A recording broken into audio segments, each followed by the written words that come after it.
या ठिकाणी विकासाची प्रक्रिया केवळ राज्याच्या एका भागापुरती मर्यादित न ठेवता राज्याच्या सर्वांगीण विकासाला प्राधान्य असल्याचं सांगत मुख्यमंत्री देवेंद्र फडणवीस यांनी काल महाराष्ट्राच्या विकासाचा कृती आराखडा नवउद्योजकांसमोर मांडला। नाशिकमध्ये CII यंग इंडियन शाखेच्या वतीनं आयोजित संवादात ते बोलत होते। कार्यक्षम प्रशासनाच्या माध्यमातून राज्याच्या औद्योगिक आणि शाश्वत विकासाला प्राधान्य असल्याचं त्यांनी सांगितलं। नाशिकच्या विकासालाही चालना देण्याचा निर्धार मुख्यमंत्र्यांनी व्यक्त केला।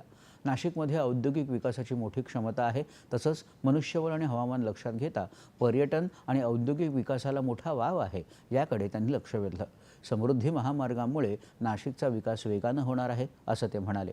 वाढवण बंदरासाठी नाशिकमधून ग्रीनफील्ड मार्ग तयार करणार असल्यानं त्याचा फायदाही नाशिकला होईल, असं मुख्यमंत्र्यांनी सांगितलं।